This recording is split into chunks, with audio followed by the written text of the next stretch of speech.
why that game was quite a bit delayed. And this is also a game that was postponed from the previous week. So we could have perhaps broadcast it on a Saturday or a Sunday because we had those games already. But we want to make sure that sorry, I forgot to put up the name tab. But we prefer to actually broadcast the games that are postponed on one of the division nights. Ain't that right, Ben? That's exactly right. We try to keep these replays super fresh. And I don't think we have casted a game all year that was more than a week old. Nope. So that's not as far as I know. To anybody out there that was wondering. These are makeup games, so that's like a small exception to the rule. Yeah, but we've only had them for a few days. I have no idea when they had them because I want to stay away as far away. Like I'm very annoying for the people here in the office because I'm really bothering them all the time about, is this game getting played? Is this game getting played? How is it going? But then I also don't want to know anything about it because I want to make sure that I'm completely unaware of the results. Give me the status of this game. Somebody starts giving the status. Shut up! Don't tell me. Don't tell me what happened. Just tell me you're working on it. So. Of course, later tonight, guys, we're going to have Alts versus Zinho. That was a game that was supposed to be played this week, so that is going to be awesome. And we're going to have, oops, where's my sheet, man? We were supposed to have Galaxy versus Select, but that was going to happen pretty much during the broadcast. But it's not looking too good for that one, but we're going to keep you guys posted about what's going on over there. But after this, we're still going to have Hyun versus TLO as well, which was a game that was supposed to be played this week. So that's why you see Hyun and TLO. Wow, that's a very cute move by Carlo. That's why you're going to see Hyun and TLO twice, because we are broadcasting their makeup games, which were postponed for various reasons.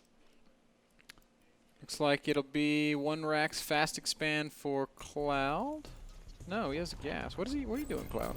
No, he's got a really quick factory up, and then he's got all this money. He's gonna make comment center. Okay, it is 1Rack's fastest span. Off of this gas though, could still transition into some Banshee play later. Could just be for Hellions. No real idea exactly what it's gonna be. Pretty standard opening from Hyun. Hatch first in the spawning pool with the gas thrown in between, so he'll have either very fast Ling speed or something else. Always has the option for some roach play. This build, this opening, 15 hatch, 15 pool, 17 gas, was so popular like a year ago. Sheth actually had a build where he would do this and he would make between 5 and 7 roaches and just go pressure with those roaches while taking a third base, while droning up, and it was so hard to deal with. Yeah, and the purpose of that build, man, at least the wise man told me once, was not to kill your opponent, but just to deal some damage to justify the roaches. Because there was this really cool American dude from the south who had this weird show where he would invite people over. And he would say it would last for a certain amount of time, but then it lasted much longer. And I think he analyzed that build. Ain't that right? Yes. He was a cool dude. We're not gonna. He was cool, but he's changed. I've heard he's changed. Oh man. Ling speed is on the way, but Hyun is going to continue mining gas, so he might still be planning something aggressive. You know, Ben, that's one of the very few things that I saw of your show back then. Because for people who don't know, I really did not know MrBitter at all before he came to ESL. I know he had that show, but it was not a very big deal in Europe. I know that in the US it was very popular. But I watched that part for some reason. I don't know, I guess I just randomly tuned in and wondered, like quite some people are watching this. And then I saw you explaining that build with Chef. And I also saw you on the show because it's one night where you had Idra coaching you and you played games against In Control, and that was really funny. that was really cool. I had no idea who you were, but I thought that was an awesome show. MrBitter getting coached by Idra, playing against In Control, beating In Control on Metalopolis, if I recall correctly. And after that, I think In Control played against Idra on Shakura's plateau, and then Jeff won. And Greg got so mad. Yeah. And MrBitter was just sitting there, oh yes, make me famous, Greg. I think we're going to see 2-base Muta out of Hyun, which is really cool. I guess he could still be doing some sort of weird infestor build, but just the way that his gas timings are going down and the fact that he hasn't added any other additional tech makes me feel like it's going to be Spire. I love this build. I actually recently analyzed this build with Letod, and there's going to be a replay of that up on the Razor Academy YouTube soon. I saw you asking about that on the Twitter universe, and Illusion helped you out a little bit. Yeah, I don't know if he actually helped you out with the video, but he responded. I got some good responses. Ended up with a replay of a Korean Terran player against a North American Zerg, and it was good. It served the purpose. But here we're going to see it executed at the absolute highest level. This kind of a build is so good for Zerg players to punish Terrans who just do not have a whole lot on the ground in terms of their defenses. And we can see the Cloud has really skipped a lot. His E-bays are just going down. He's gotten Banshees out. If we look at the look at units this tab, Ling, man. Look at this Ling. Sorry to interrupt you right there, but this one Ling is just going to run straight into the main base of Cloud, and he's going to see everything. and Hyun, upon seeing that, is like, yes, this is exactly what my build is designed to counter. Because there's one Marine out, there's one Banshee out, there's no anti-air, and Cloud is going to be... Cloud's going to make a Viking after this. It's probably just to take out the Overlords. Yeah, and that definitely won't help against the Mutas. So it will be a really cool position for Hyun to play from now. Hyun will want to be probably transitioning off of this. Wow, this Banshee's flying right into his death ban, or at least it looked like that. Well, he does get a good scout off, and he will spot the Spire and maybe pick off 2 drones before he fell.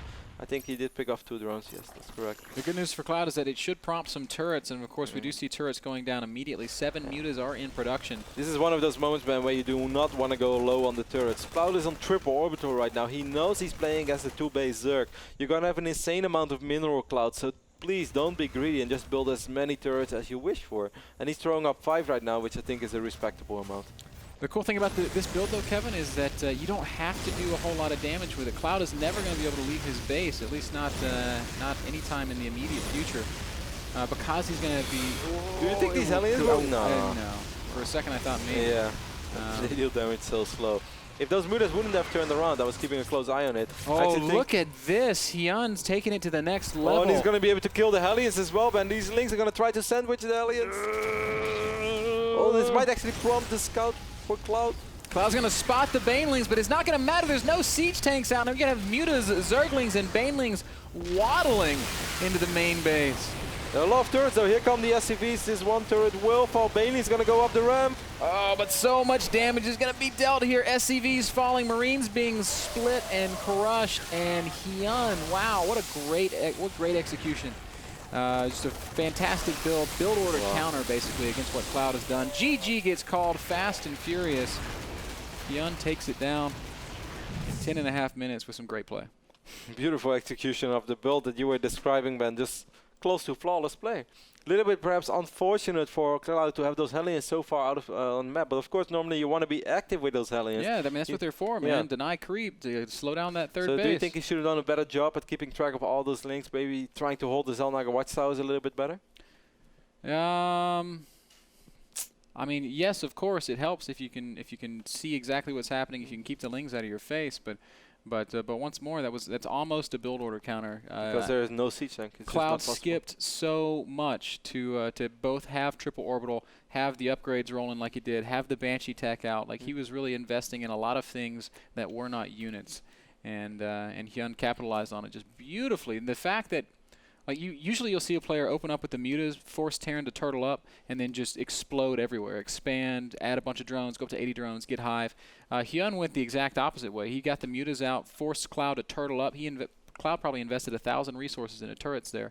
And Hyun's like, hey, guess what? I just made 30 Banelings. What you going to do about that? And Cloud said, well, nothing.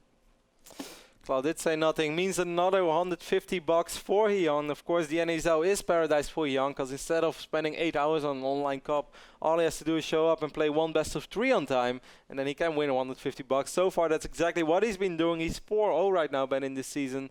We're going to see more of him, though, as the next game is a game that actually was supposed to happen today. It is going to be Hyun versus TLO, so that should be a really, really good CVZ. I'm so excited to see this. TLO showing us already that he's in good shape with his beating Puma earlier today. Yep. And ZVZ, a very technical matchup, a very difficult matchup. Hyun, a very difficult opponent, but can Dario repeat? I kind of hope so. Last game brought to you guys by Stamps.com. Hassle-free postage from your PC. NASL.tv/P/stamps for your special discounted stamps. Do it now. We're going to take a break. No.